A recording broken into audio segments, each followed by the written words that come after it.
Добро вечер. Новиот владин кабинет, премиерот Христијан Мицкоски, ќе го брани во собрание. Заврши таа постапка која претходно мораше да чека прво локални избори, па потоа проветрување во партиските кругови, за ВМРО-ДПМН обновување на структурата, а за Влен конечно фузирање во еден политички субјект. Малку е чудно дека владините прашања за функционирање на политиките за кои сте земале мандат во собрание, првенствено треба да ги чекаат важните партиски активности. Може да се рече дека има логика, сакаме да видиме кој е кој во партиите, па да видиме со кого ќе си имаме работа и во владата. Освен интересот за персоналните решенија, веројатно може да се исчита и некои други пораки. А тоа е што едни за други мислат или на кој начин сега Христијан Мицкоски гледа на своите партнери. Очигледно е дека знаам и поради анкетите на јавното мислење, постепено почнува да го добива тој заслужен простор кој веројатно се потешко може да се брани. Освен имињата, забележувам дека куриозитет што се однесува до ВМРО-ДПМН во оваа владина реконструкција е дека Министерството за култура никогаш, ама буквално никогаш, кога ВМРО-ДПМН е бил на власт, не отишло надвор од рацете на ВМРО-ДПМН. Има тоа некаква логика како секогаш партијата го разбираше оваа министерство. Кога ќе заврши кадровирањето во парламентот, веројатно поради мнозинството ќе биде потврден и новиот ребаланс на буџетот. Нови луѓе, повеќе пари ќе значат и малку повеќе задолжувања затоа што ќе порасне буџетскиот дефицит, односно кусокот на приходите кои можат да ги покријат аспирациите на расходната страна. Тоа е генерално сликата, а за овие 2 години сведочевме малку повеќе на еден тотален пресинг или континуиран дневен бокс меч власт-опозиција, кој најчесто владата, користејќи Белата палата, го изведуваше како пресметка со противниците, прито не разбирајќи дека владата ми одговара на сите, и на опозицијата, и на невладиниот сектор, и на бизнис секторот. Што се можеме да исчитаме и дали е ова доволно формула повеќе пари и нови луѓе, за да видиме некаков друг интензитет на старите политики кои евентуално велат овој пат ќе бидат надградени со некаква реформска офанзива.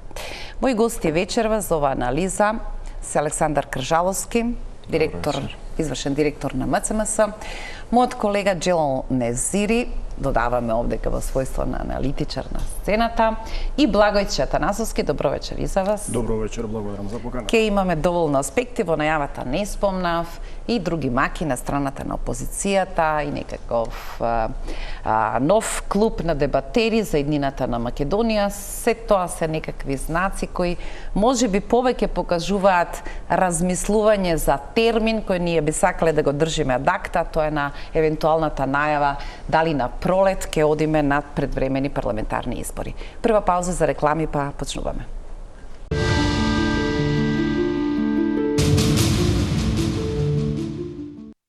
Да.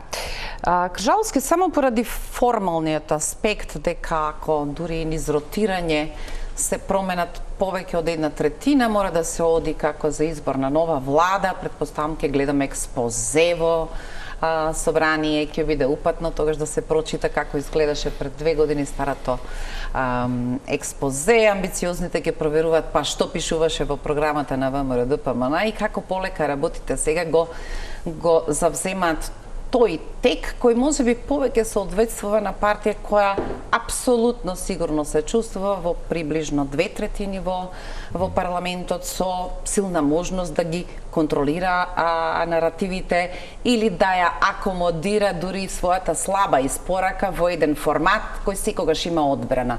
Знаете ли вие воопшто што ние наследивме? Логично ли ви е после 2 години да се занимаваме со прашањето на старото време и наследството? Добро, тоа е одбранбениот механизм на секоја нова влада да удри по старата. Како е и одно што додуше дојде очекувано сега, иако како што најави ти веројатно требаше уште од декември да се случи оваа реконструкција. Ја дочекавме пола година подоцна, што па барем ја заокружи половина од мандатот на оваа влада. И она што е барем мој впечаток е... Зошто велам дека беше логично да се реферира таа влада или премиерот пред локалните избори, некаде на пролет се случи тој чуден удар во петпартитната или колку партитната влем со заминувањето на Таравари, се чекаше да се протуркаат локалните избори. Некои од нив беа буквално политички апатриди, па потоа измислува некакви корени политички субјекти. Се останати сега да не должиме, Фетај поднесе оставка и беше јасно дека ќе го забрза тој пат. Но ако политички промислувате во моментот кога ви останува да ви висат Фетај, Азири, па и Лимани, некако беше логично дека минатата година требаше да се случи реконструкција. Па да, и тоа е главниот мој впечаток, бареме дека е навикнати од ВМРО-ДПМН да како машина да работи од почеток на првиот ден од мандатот, некако поспоро се, и то баја ги поспоро за некои работи се одвива промените во овие 2 години. Објаснувањето е едно, наследството од минатото, другото е стабилизирање на државата или терање посистематски на работите. Прашање е дали е тоа издржано од денешна перспектива, дали е баш така или не, но сега се случија 2 години од оваа влада и ќе дојдат брзо на анализите и за планот за раст, и за 2 годишнината од владата, и од невладени, и од опозиција, проценката колку е уствари успешна оваа влада до сега, но мислам дека добро е што се остави тој период да се стабилизираат коалицијските работи, некако логично изгледа оваа промена, констатирање на самата владеачка коалиција што функционирало или што не функционирало.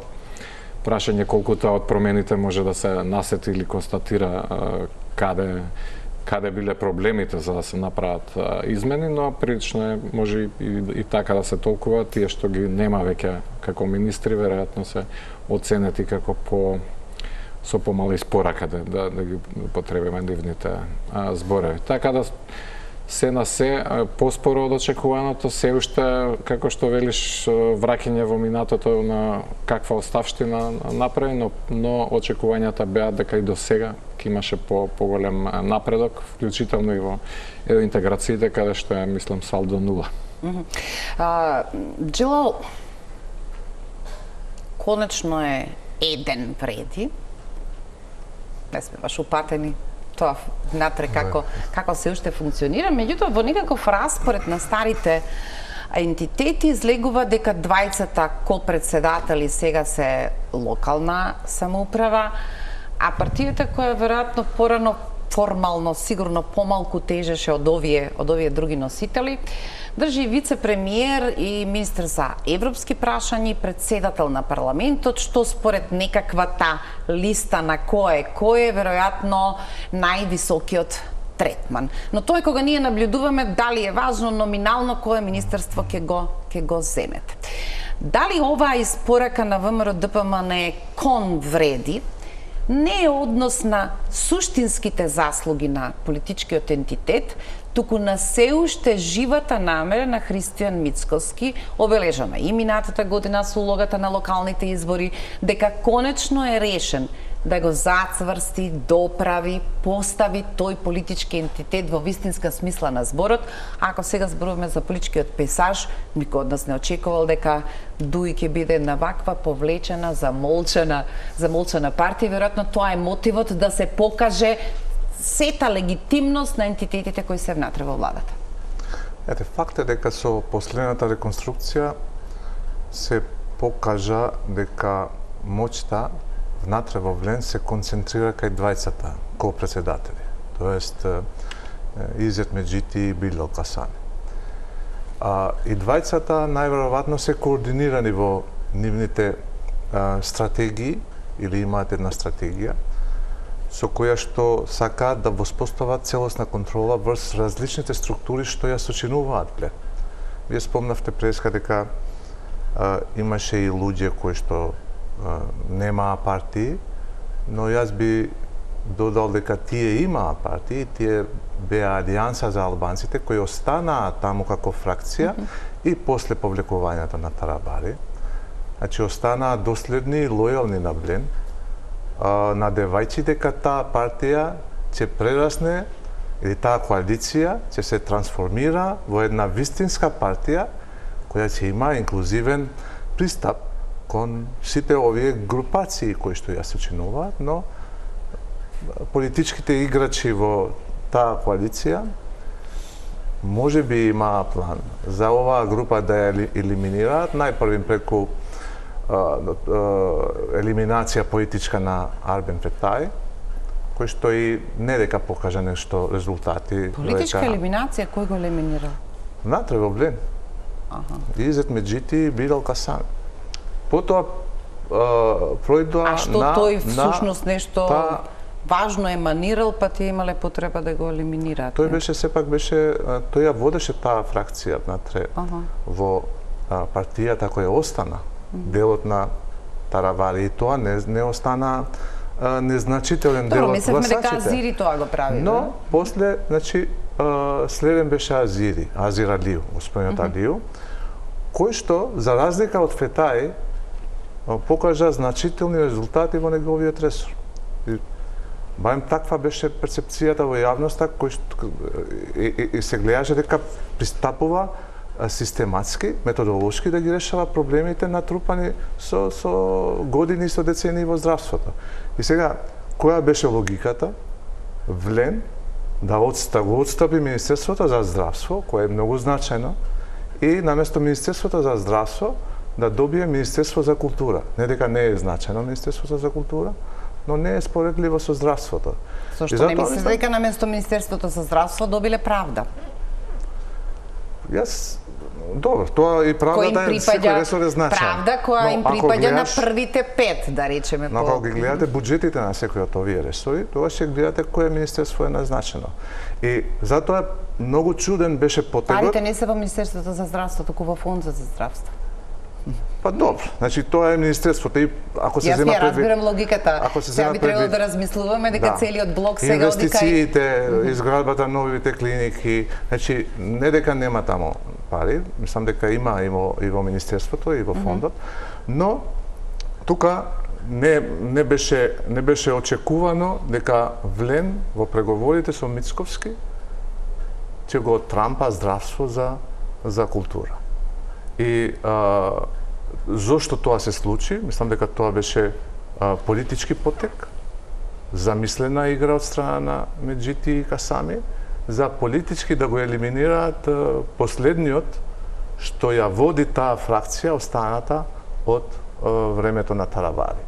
И сега целата моќ е концентрирана кај нив. Јас мислам дека во наредниот период ќе има случување и внатре во Влен, заради фактот што таа концентрација на моќ, која што се случува одеднаш, не низ процес, ќе предизвикува и реакции кај не само кај оваа фракција која остана од Алијанса за албанците, туку и во другите фракции и партии кои што не се задоволни со нивната позиција внатре во новоформираната партија. И мислам дека се додека се приближуваме до денот на изборите, дали се во пролет или во 2028 година, ќе има интересни случувања и околу оваа партија.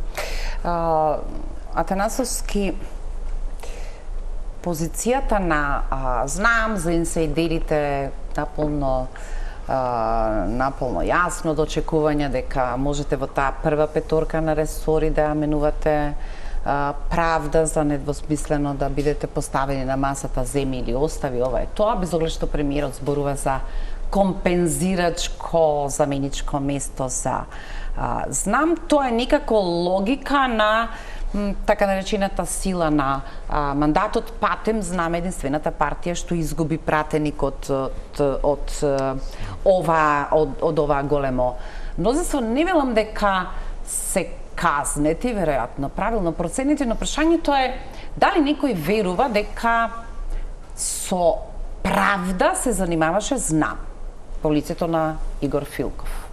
Па веројатно или Со сега одлуката дека правда повторно ќе оди кај друг, не кај ВМРО ДПМН, дека е тоа постојано избор за некој друг кон кој ќе одат критиките или кон Филков или сега веројатно кон Шасиварија, генерално целата приказна таму ја држи ВМРО ДПМН.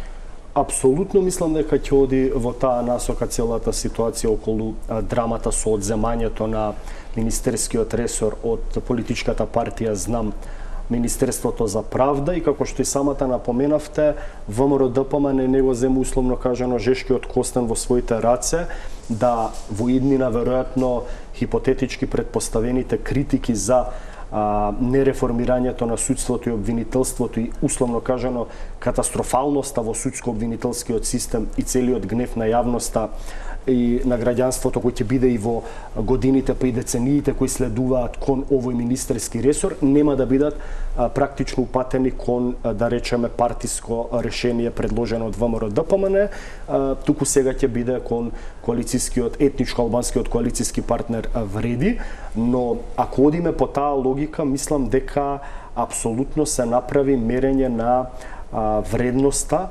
политичката, ако сакате, коалицијската вредност на политичката партија Знам, бидејќи покрај тоа што премиерот Христијан Мицкоски експлицитно не го најави тоа така, мислам дека согласно резултатите на локалните избори на политичката партија Знам и се покажа местото во целата владина композиција, односно врз база на резултатите од парламентарните избори во 2024 година, тие на еден начин регресира и со гласови, со тоа и со поставување на нов ресорен министер во земјоделие, односно тежината на Министерството за правда по оваа реконструкција се види дека не припаѓа на политичката партија Знам, каде што и ете остана помалку со еден пратеник, но тоа не е толку битно колку што политичката партија Знам, мислам дека изгуби огромен број на гласови во однос на гласовите кои ги доби на изборите 2024 година. Сакам да кажам, ако имате наум,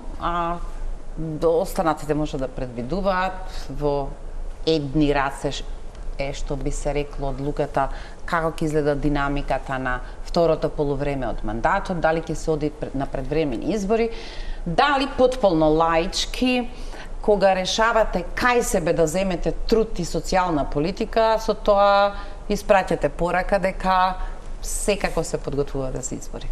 Па има во тоа огромна логика, бидејќи кај нас политичките партии апсолутно, како да кажам, се на еден начин обсесивно-компулсивно. Сакат да бидат на извориштето на списоците, поедноставно. Прво тоа, ама и обсесивно-компулсивно се, како да кажам, обременети со своите политички рейтинзи, со баукот кој надвиснува секогаш над македонската политичка сцена, тоа е известноста или неизвестноста околу парламентарните избори. Веќе одреден период се шпекулира дека идната година напролет ќе имаме предвремени парламентарни избори, покрај тоа што нели премиерот Мицкоски тоа го негира, велејќи дека доколку е тоа така не би одел на ваква владина реконструкција со предложување на нов владин кабинет, но апсолутно во Македонија на еден начин, ајде да не звучам грубо, законски се компромитираат тие избори со тоа што нели се, како да кажам, на еден начин подкупуваат, условно кажано, гласачите и електоратот со тоа што се зголемуваат, особено во социјалната сфера. Не случајно во последната употреба на инструментот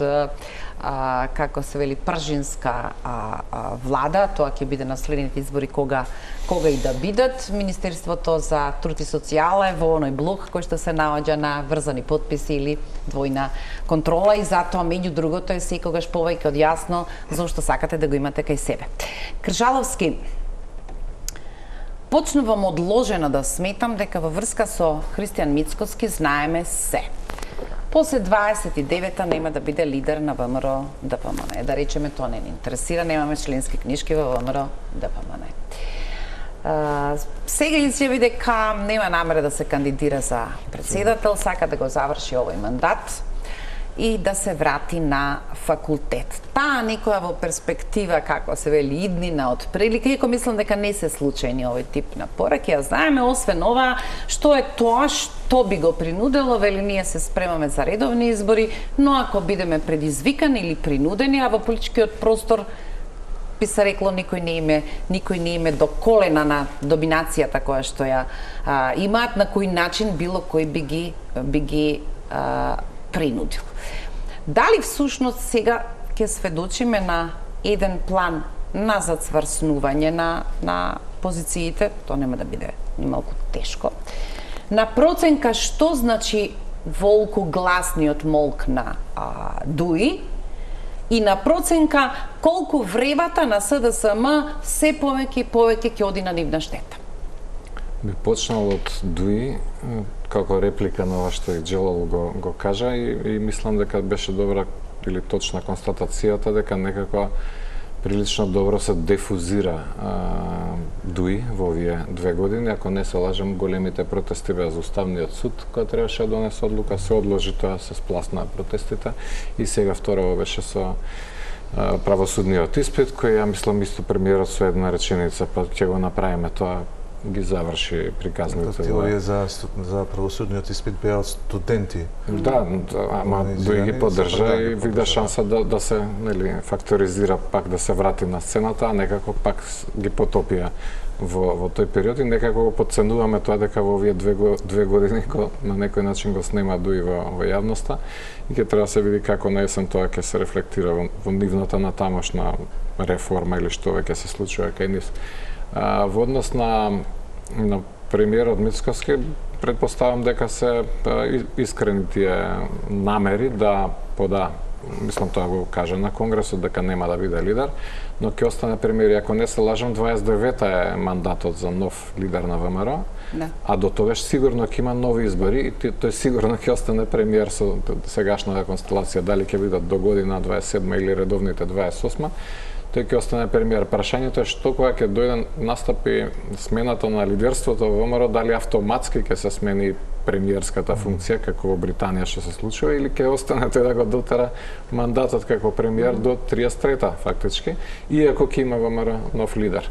Така да тука е едната дилема, но предпоставам дека е искрена таа намера изјава дека тоа ќе биде неговиот политички крај, ниту продолжување со председателство, ниту со премиерство, ниту со ВМРО-ДПМН, што се уште доста простор за делување и оставање некаков легаси, некаква оставштина. Не барам затоа што е Джелал, па може би инсайдерски повеќе од нас знае. Дали надвор од вашите очекувања, гледам дека кај Кржаловски наративот е дека Дуи беше доведен во ваква позиција и скоро никој од нас не размислува дека може би ова изненадување во стратегијата на Дуи, примири се, повлечи се. Остави додека го уживаат ова големо мнозинство и може да ги покријат сите наративи, нека помине низ нив директно приказната во конфликт, а ние да не бидеме спроводници на тоа. Или сепак претеруваме и сведочиме сега по прв пат на одење на ваков начин во опозиција, кога е нужно дека на сосема поинаков начин треба да ги проверите редовите и да консолидирате својата политика од некаква друга позиција. Ете, Дуи како политичка партија и не се покажала дека е опозицијска партија и како да не може да ја игра незината улога во опозиција. Па каде да се покажала не била. Овие последните 2 години. И земете уште од самиот почеток, нели кога се гласаше законот за влада, за реорганизација на владата. И беа гласовите на Европскиот фронт што направија тој закон да помине. И тој договор никогаш не стана јасен. Демек се формирала некаква комисија за следење на правичната застапеност на албанците. Председава со неа Талат Џафери.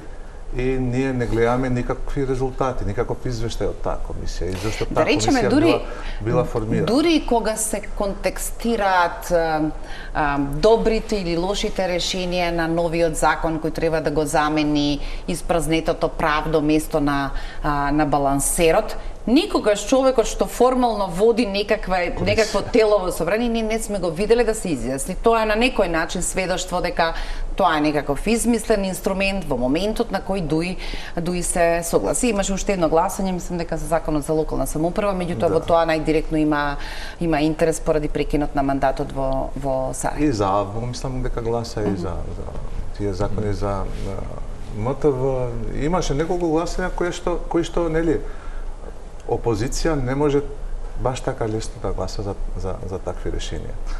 Опозиција е да блокира, опозиција е да дојде до посилни позиции за да ја ослабне позицијата на власта.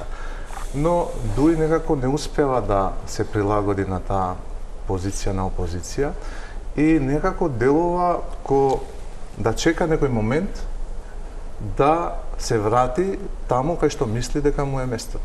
Што во Дуи се свесни дека нивното место е во владата, од причина што добиле најголем број на гласови на последните парламентарни избори, но дека некако се пошверцувала натре во коалицијата и чекаат момент таа грешка да се поправи.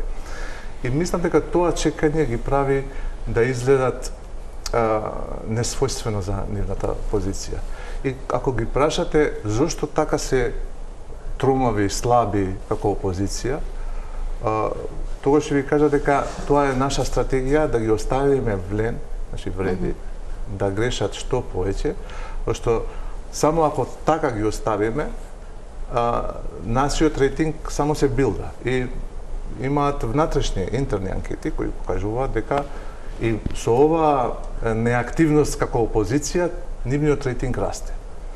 Дали е нивна стратегија или можеби е неможност да се прилагодат со новата позиција на опозиција, тоа и јас не можам да кажам, но дека Дуи како опозицијска партија не ја врши нејзината улога како коректор на власта, тоа е факт. Нема да трошам време на приговори, да речеме никогаш опозицијата не ја разбирам како некој кој по дефиниција блокира, а со тоа сензибилизира јавност дека нешто по дефиниција не е во ред во законите. Да, но сакам да кажам, имавме одлична шанса нешто во таа смисла малку по малку да менуваме во перцепцијата, па и представниците на власта да не зборуваат вклучително и за државниот обвинител, што е проблем да му се јавам. Ние, парламентарното мнозинство, го бираме. Тоа па дури ја исклучува и можноста дека 120 пратеници можат да кренат рага за тој државен обвинител. Вие не потребна формулацијата, ние го бираме, ама тоа е најискрениот одговор како се чувствувате, колку тој всушност е ваш. Една од линиите на кои на почетокот почна Дуи, па се тргна, остави да види како таа приказна ќе се тркала. Одеднаш налета Социјалдемократскиот сојуз, веќе мислам дека никој не сака да слуша за темата. Кога, ако не сега, бугари во Уставот, што овозможи премиерот да затвори на еден начин, додека јас не го видам подоброто решение, додека не го издојствуваме или додека другите не сватат дека мора да ни понудат гаранции, подготвен сум да чекаме и децени, оти без ВМРО нема решение на оваа прашање. Гледате ли во меѓувреме друг колосек, друг начин за раскажување барем на европската приказна, бидејќи така наречениот план за раст и реформската агенда го немаат тој сериозен потенцијал да ја излечат и одржат таа приказна. Да речеме, освен парите кои се добиваат, нивото на занимавање е нешто повеќе од стариот хлад кој беше буквално вежбање, тука сме едни за други. Така е, апсолутно. Како ќе се премости тоа важно прашање? Во дадениот политички момент и во оваа политичка конјунктура, јас апсолутно не гледам некој излезно решение ние да го премостиме нашиот ќорсокак во евроинтеграциите. Како што и самата одлично забележавте, мислам дека премиерот наметна на политичката сцена дека кај него се наоѓа клучот од отварање на евроинтегративниот процес и почнување на првите преговарачки. Тој сега зборува во име на политички субјект кој смета дека добил мандат, но моето прашање после половина од мандатот кој што сте го добиле во име на тој став, мораме да пробаме, не веруваме, сакаме да ги обезбедиме гаранциите. Дали е по-фер да речеме сега во експозето да слушнеме после 2 години ние сме овде, понешто за тоа зборува премиерот на интервју, очигледно е дека промена на преговарачката рамка не може да има. Ма сега после 2 години на нас кој ни било јасно уште пред да се случат изборите, зошто немаме легитимно право да прашаме, зошто ги губевме во такво сценарио годините кога знаевте дека тоа е невозможно. Така е, апсолутно, бидејќи на крајот на денот таа политика со која се дојде на власт пред 2 години, ќе издействуваме и избоксуваме промена на преговарачката рамка која ќе биде многу поповолна во однос на македонските евроинтеграции, па потоа следуваше тезата дека во Бугарија има одложено дејство на бугарите во уставот, па потоа во Бугарија дека има техничка влада со која не може да се репреговара, па ќе дојде политичка влада, па дојде во Бугарија политичка влада каде што се свестивме дека е многу по-ригидна и радикална во однос на условно кажано попуштањето на бугарската дипломатија во однос на евроинтеграциите. Сето тоа во овие 2 години се заврши со една таква изјава, па ако треба и децении ќе чекаме во иднина доколку не се промени преговарачката рамка, и сето тоа се сведе на една ситуација во која ДУИ некако агресивно во првите година и половина го поставуваше прашањето на блокираните евроинтеграции, за сега да замолкне, веројатно ДУИ калкулира со тоа што предпоставува дека на крајот на денот единствен излезен адут на ДУИ ќе биде после некои идни парламентарни избори, дека ќе го бара поново легитимитетот кај својот етничко-албански електорат, за да стане владеачка партија, свесна дека СДСМ оди веќе во понорот во однос на нивниот политички легитимитет и кредибилитет кај нивните гласачи, односно сакам да кажам, веројатно ќе сведочиме на некоја ситуација во која ДУИ ќе се обиде да го повтори политичкиот принцип од 2006-2008 година, кога наметна преку условно кажано притисок во јавноста дека тие како победник во условно кажано етничко-албанскиот политички блок природно треба да бидат дел од владата, не врз база на некоја идеолошка платформа, бидејќи гледаме дека власта во Македонија предводена од СДСМ и од ДУИ се смени за 100% со, да речеме, други политички коалиции партнери во ВМРО-ДПМН и во ВЛЕН. Сега ДУИ, односно лидершипот на ДУИ, Али Ахмети и неговите соработници сметаа дека ВМРО-ДПМН во перспектива е не толку јака, односно СДСМ е толку политички уништена да тие не може да гледаат во догледна иднина политички партнер со СДСМ, и затоа ги прават сите овие комбинаторики на топло-ладно глумење на опозиција или давање на некоја поддршка кон некои закони кои се од витално значење со обезбедување на двотретинско или бадентерово мнозинство, и ДУИ ќе оди во таа насока. Јас не мислам дека ДУИ ќе биде таа која ќе врши притисок за пробив во евроинтеграциите. Од друга страна гледаме дека политичкиот партнер ВЛЕН е тотално замолкнат во однос на отварање на европерспективите на Македонија.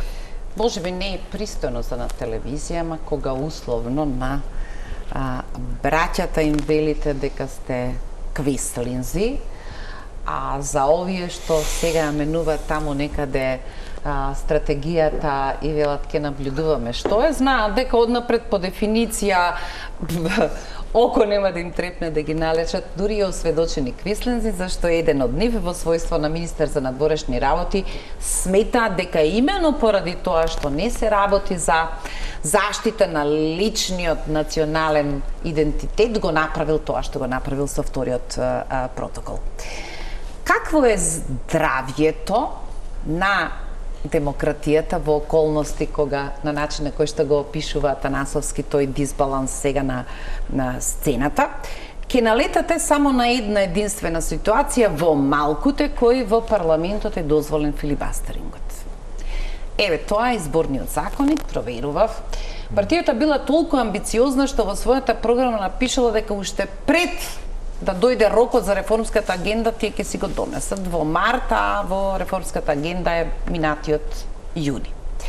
Ова е другата партија што сега блокира со амандмани. Пред 10 години во својата програма пишуваше дека ослободувајќи не од заработената држава, ќе ги ослободи гласачите од султан партиите и дека во првите 100 дена ќе го донесе изборниот законник.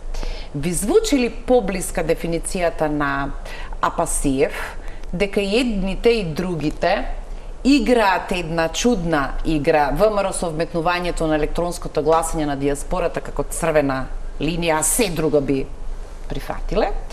И СДСМ кој ќе прави филибастеринг со 10.000 амандмани, а па си вели и едните и другите знаат што прават, намерата е да пропадне изборниот законник и да останат старите правила.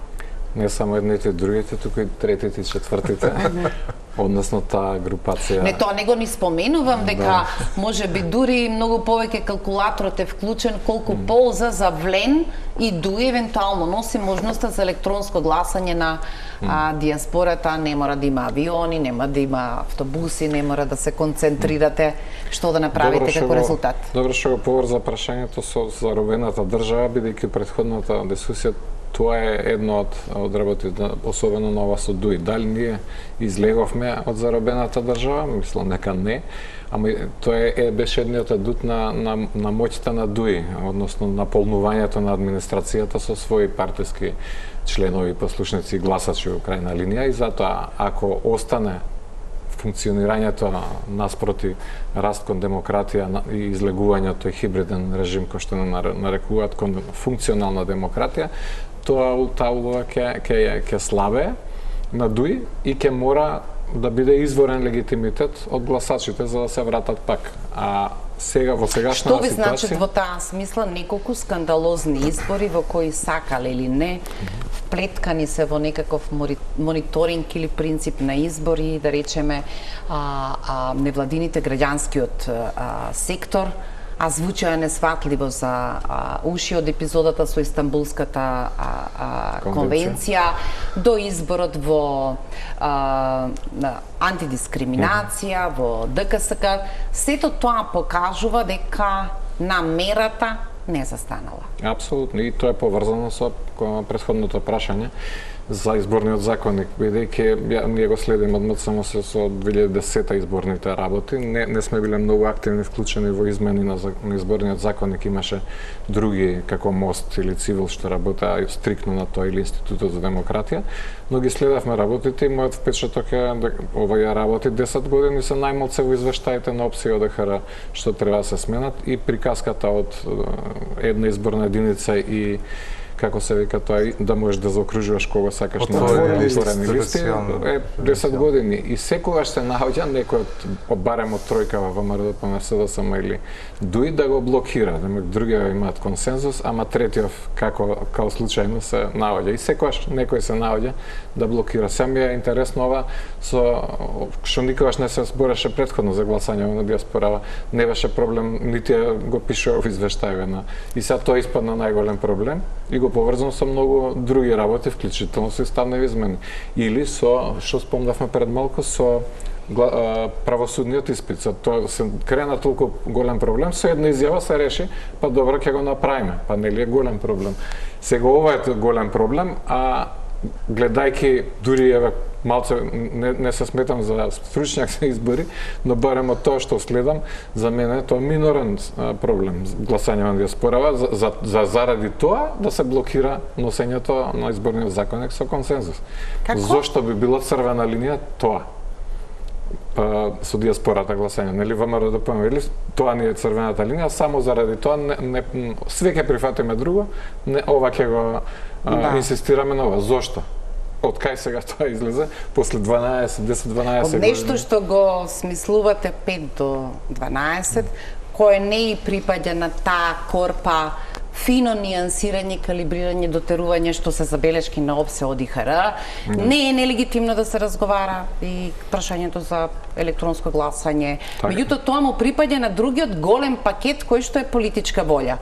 Каков изборен модел, каков праг, отворени листи, какво гласање. А тие не се предвидени за промена. Мислам, во 5 до 12 да не доведете во ситуација тие што ти се тука и ги трпат последиците од твојата политика да мораат да стискаат прст како да сме некоја африканска земја, наспроти напраснати текнува за ова решение, само всушност веројатно покажува да не беше филибастерингот, кој сега се потврдува зашто сосема свесно за правилата на изборите мора да има консензус и договор, веројатно ќе не однесеше на секоја побрза траса од, да речеме, како падна пржинската влада. Какво е вашето чувство? Нема реакции влен дуи. Тоа значи дека тие си пребројуваат диаспора и би пробале така финотивко да ја поддржат оваа црвена линија на ВМРО-ДПМН? Јас мислам дека можеби тие се информирани дека овој предлог, ова идеја не е изводлива. Не е изводлива од причина што 2020 година ДИК беше хакирана веб страницата и каснеа резултатите. Замислете како тоа би изгледало целиот тој систем и каква таа заштита е потребна за да се обезбеди електронско гласање на колку, можеби 300.000 гласачи кои живеат надвор од државата. Јас пред да дојдам тука проверив кои од европските земји имаат електронско, овозможуваат електронско гласање за диаспората. Тоа се само Естонија, која реално има диаспора, и Франција, која што нема диаспора, но има дипломатски, милитарен, воен персонал надвор од државата, на кои им овозможуваат електронско гласање. Естонија веднаш да ја исклучиме од некаков можеби куриозитет, земјата буквално со одлука од еден ден почнува комплетно да функционира електронски, никој нема недоверба, тоа е апсолутно стандард на функционирање на државата и во таа смисла можеби е не баш окей за Швајцарија, да ја земеме како пример, веќе 10 години тестира електронско гласање за луѓето што живеат, швајцарците што живеат надвор од државата, но сепак не се осмелува заради ризикот од сајбер напади што може да се случи да гурне целиот изборен систем. И за да се случи тоа, и Америка исто така не успела тако, значи гласаат по пошта и швајцарците и американците.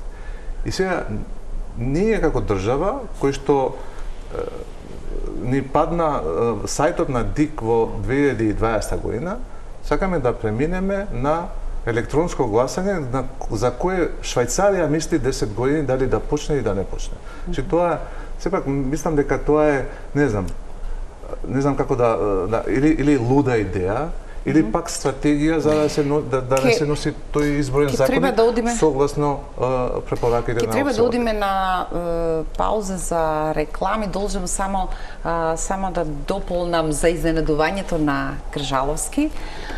Ако се реално далеку изборите, а првите се редовни парламентарни, ништо не ве спречува, бркајќи го тајмингот од грейс периодот за реформската агенда, од која всушност ги добивате парите за завршена работа, меѓу другото изборниот законник, да го завршите ова што е неспорно и е барање на опси одихар, и веќе утре ден та истата експертска група да го отвори овој другиот пакет, имате време, продолжете, расправите, разговарате, но очигледно, како сте биле поделени веројатно некои други улоги. Кој да биде виновен што нема да бидеме фронтранери и да не надополнува. Пауза за реклами.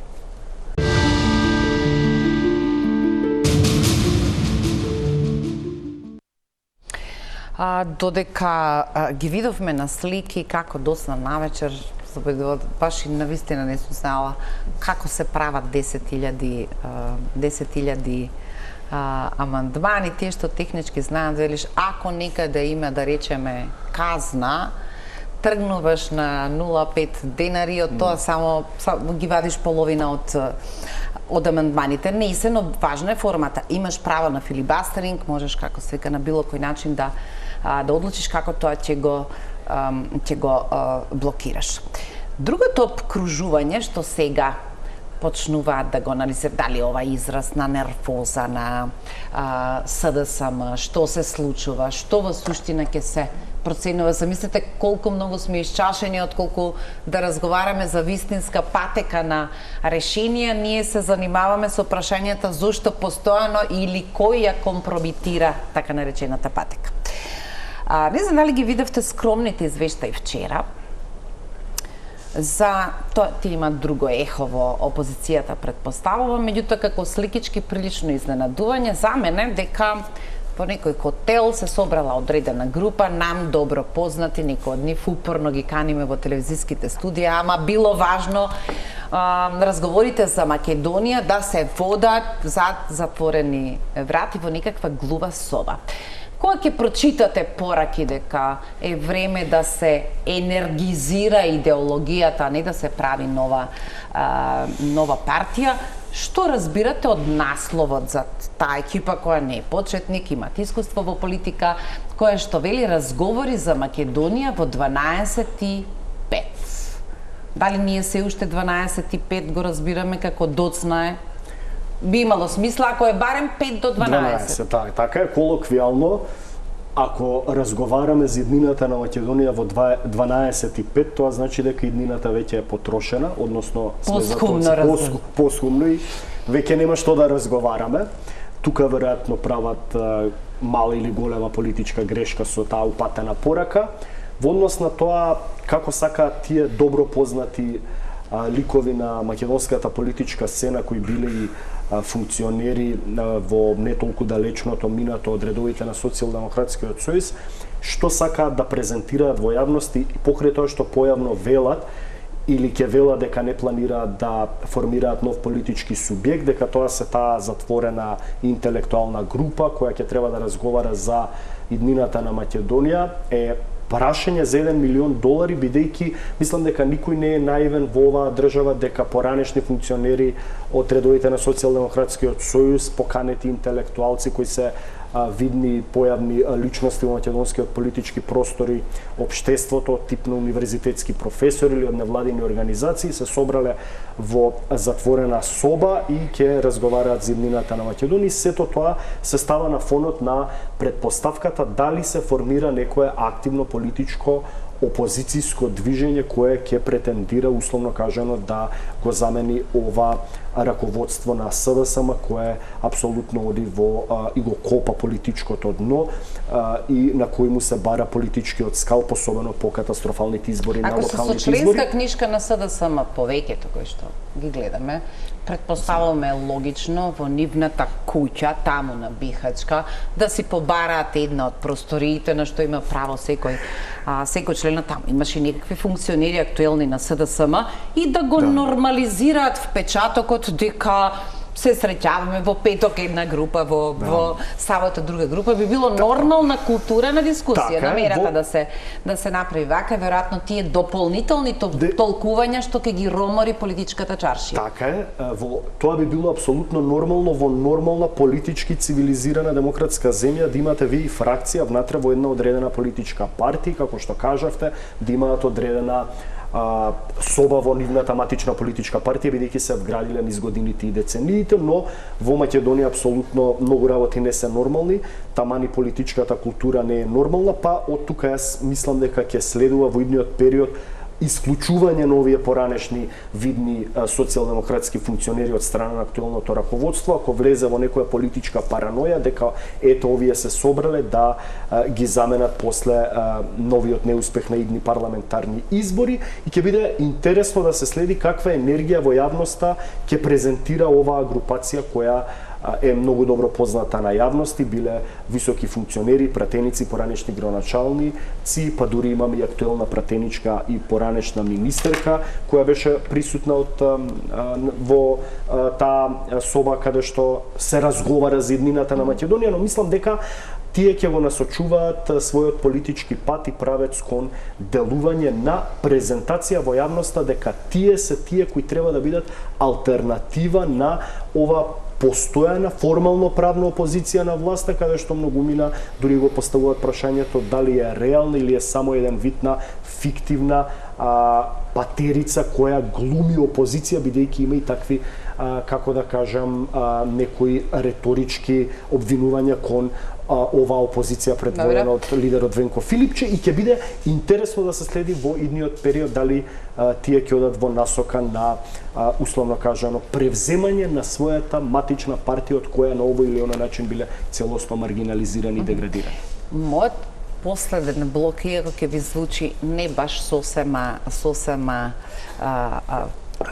поврзано, а мојата намера не е да зборуваме премногу за некои кои даваат повеќе фотографии отколку, како се вели, на мртвородени букви во текстот што всушност сакаат, како ќе изгледа таа полемика со да само не мислам дека нешто особено треба да не интересира, но тоа е еден можеби знак на другата страна колку малку треба да се прогласува знам 2.0, знам 3.0. Па Христијан Мицкоски ги правел, па ако има потенцијал да прави од вашиот материјал и на пазар тоа да чини 60.000 гласови како што чинеше знам, затворете устата и пробајте да видите што ќе правите. Дали на било кој начин сте анализирале дека овој феномен на големото тело на ВМРО, која чува потентноста за резултатот, на крајот некако без оглед што зборувавме сега, потрошивме добар дел од времето за министрите, завршува во една пасија на премиерот дека не мал број одлуки сака да ги управува, формулира и одржува во прилично приватен круг на луѓе, некои од нив се нарекуваат советници на премиерот, а некои другари од детство. Зашто ви зборува тоа? Значи, кога имате толку потентна партија што може да заработи близу самата, како се вели, мнозинство во парламентот, зошто овој ресурс одеднаш е поважен од формално некој што носи министерска титула? Ја го лоцирам, ако може да се рече проблем, уствари генераторот на моќта или дистрибуцијата на моќта во власта. Тоа е само продолжение на приказната кој е Венко Филипче, кои се овие во глувата соба, а на другата страна тоа прашање не го поставуваме. Да. Бидејќи многу голем број луѓе го гледаат главниот проблем во изборниот систем и доминацијата на тие 3 или 4 партии или коалиции во македонскиот политички простор и неможноста други да пркнат. Левица све што направи до 6 пратеника стигна, знам 5 или 6 колку беше. Значи не возможува да се создаде алтернатива на овој биполарен свет и во македонскиот и во албанскиот блок. Ама по мене тоа потекнува од статутите на партиите. Баш ти спомена Султан партија Преска, и ствари статутите се такви да моќта ја концентрираат во лидерот, во премиерот во случајов, па и во опозицијата, значи Али Ахмет и Венко Филипче во моментов, и перцепцијата генерално го одржува тој систем, прифаќањето на граѓанството, затоа така да функционира како нормално, за разлика од тоа што за да се демократизира општеството, по мене треба прво да се демократизираат партиите и таму да има борба и за лидерството и за распределбата на моќта во самата партија и кој како ќе се определува, вака испаѓа дека премиерот одлучува за се. И така и е, мислам, не со овој премиер наназад па да не речем од почетокот, е така и тоа е аномалијата. Ги препознавате ли нијансите, можеби е делумно пиар стратегија, а можеби компензација за слабите изведувачки способности на министрите, а можеби е и недоверба да им се довери одговорно да ги бранат политиките за кои ги предлагаат законите. Имавме континуирано еден па еден дневна доза Христијан Мицкоски. Ако на тоа се додаде прилично компетентност и доверба во првиот круг, кој не ви навлегува во Султан партијата, таму сте газда, па сте газда, ма зашто таму не ги градите ресурите, туку откако ќе дојде државата условно под вашиот подпис, околу вас како главни фактори се луѓе кои всушност не се ништо во партијата. Тоа велам, значи дефектот на нашава демократија ми текна додека зборуваше Благоче за вицот со англиска трева во Македонија. Ако правиш све, посадиш англиска трева, полеваш секој ден, косиш и следната година нема резултат. И го прашуваат англичанецот зошто? Па све правиш кој што треба, ама се вака 200 години, како нашата демократија ше 800, нашава е сепак 30 и таму сме каде што сме, уште учиме очигледно и по мене додека не се промени, пак ќе речем, статутите на партиите, односно разбирањето на самите раководства на партиите дека таму е проблемот, дека тоа треба да се направи пошарено и по-демократско и по-компетитивно во самата партија, ние ќе тераме вака во смисло на султан партии. И природно ќе биде на тој што е на чело да ужива во таа моќ, односно да ја употребува моќта која му ја дава таквиот систем. Уште времето во кое ќе видиме, имаше сомнежи однапред, немаште да замислите дека ќе функционираат како двоглав орел, односно копредседателство меѓути Касами со позиција на генерален секретар на вице-премиерот Сали, но предпоставам дека поради интересот побрзо ќе учат како да ги смират или да ги организираат тој тип на евентуални внатрешни конфликти. Дали тоа што сакаме да го видиме од ДУИ во некаков обид да гледаме нови лица. Тоа не е од формат какви пораки сме очекувале да чуеме, меѓутоа, дали тоа сведочи дека таму нужно е примена пораката на резултатот и последиците и дека тивко сега до позиција ќе видиме некаква смена на хиерархијата кој е кој. Еве, не се осмелувам да речам дека на таа листа се наоѓа и лидерот. Мислам дека ќе треба таа вистинска реформа да се случува. Зашто ако го прашувате, господинот Ахмедиќ ви каже дека над 80% од членовите на Генералниот совет на председателството тие се смеете и тоа е точно пораст, да речеме, за да може да издвојува некоја спектакуларна победа на наредните избори. И мислам дека нема предвижување внатре во ДУИ за да се случуваат вистинските реформи во смисол на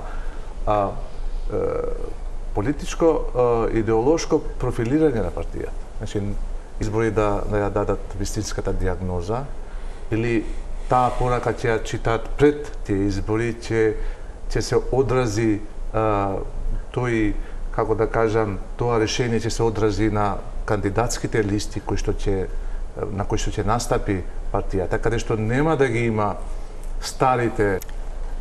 Со тој наратив, ајде кога бугари во уставот, едната страна никогаш не милиметар, другата страна им ништувате иднината, вие сте тие кои не сте патриоти, станува веќе помеѓу асоциација и стабилизација. Ако не отворила кластери, не добива ништо повеќе од Косово, која е асоциација и стабилизација, а годините велат си врват помеѓу. Не знам дали видовте веста, Европската комисија влегува Црна Гора, значи буџетската рамка е за 7 години, влегува Црна Гора со проекција од 3,2 милиарди евра. 3,2 затоа што веројатно нема да влезе половина од тој мандат на буџетот, сакам да кажам. Тоа во исто време значи дека Албанија секако не е во таа рамка и дека не функционира правилото ако побрза може заедно со Црна Гора. Најчесто тие патишта ги гледате преку парите. Разбирате ли дека престануваме веќе да се споредуваме? Сакаме некој вест на денот, фронтранери сме и толку. Тоа е најголемата трагедија на македонските евроинтеграции, бидејќи со ова што го кажавте, де факто кажува дека Црна Гора ќе биде идната 28-ма полноправна земја членка на Европската унија, дека тоа веќе не е ни само прашање хипотетички поставено, туку веќе на највисоко ниво во администрацијата во официјален Брисел усогласено. Од друга страна, како што констатиравте, Македонија од 2005 до 2026 година во 21 година има добиено кандидатски статус за полноправно членство во Европската унија и ги нема воопшто почнато првите преговарачки поглави. Тоа е најголемата трагедија во македонските евроинтеграции, бидејќи ние се сметавме себе си или така не сметаа за фронтранери на времето со една Хрватска која е полноправна членка на Европската унија од 2013 година, па потоа стана и членка на Шенген зоната и на еврозоната, односно го заокружи својот целосен европреговарачки процес. Македонија остана за жал веројатно ќе остане во друштвото на земји како што се Косово и Босна и Херцеговина кои го имаат тој кандидатски статус, и ние доколку не се соочиме како општество, како политички елити, дека буквално сите на евроинтегративниот пат, а сме велеле дека сме биле предводници на Западниот Балкан во однос на евроинтеграциите од 2001 година, кога први го подпишавме договорот за стабилизација и асоциација, сега сите тие не претекнале на европскиот пат, се соочуваме со една ситуација во која само ќе ги изголемуваме нашите фрустрации и гнев, оправдан или неоправдан, кон Европската унија во годините, па и децениите кои следуваат, како што вели премиерот, но тоа апсолутно нема да ги реши нашите проблеми. И само да уточнам, целиот процес на трансформација на општеството, ако сакате, од пред се општествено-политички, а најмногу од економски и социјални мерки се случува кога една држава од посткомунистичкиот простор од Источна Европа го добива во однос на преговорите, а не од која ќе стане членка на самата Европска унија. Имаме буквално 1 минута до крај. Ако тоа е патеката на Црна Гора, па ние раскажуваме се, па добро, премала е да им влијат и Македонија. Многу голема преди мене. Замислувате ли сега политички амбиент во кој престануваат тие разговори, таа стана 28 членка и за ова останатото Албанија станува лидерот? Мислам дека политиката ќе смисли некаков виц, тоа имам разбирање. Но дека тоа одвнатре може да биде генератор на тогаш поопасната политичка полемика, верувам дека ќе дојде. Мислам дека ќе биде значајно ако, како што реков, експозе ќе има на премиерот за новава влада, како ќе се изрази во тој аспект. Бидејќи точно дека од претходната ги пробаа сите работи што рекоа дека ги пробаат, ги торпедира што бугарите, што Европска унија, и добро што премиерот, ако е точно што кажавте, дека признал дека не може да се смени преговарачката рамка сега, дека разбираат сите дека таа ситуацијата. Прашањето ќе биде што ќе каже во експозето, кој е патот натаму. Бидејќи не е компатибилно дека сме за ЕУ и нема истовни измени. Значи ќе биде прашањето како тоа ќе се третира. Бидејќи окей да речеме, ќе живееме алтернативата, пошто веќе живееме 33 години, не сме во Југославија, нит сме во ЕУ. И само ќе речеме, ќе констатираме окей, нема ЕУ, ќе продолжиме во оваа алтернатива. Се помируваме со судбината, да.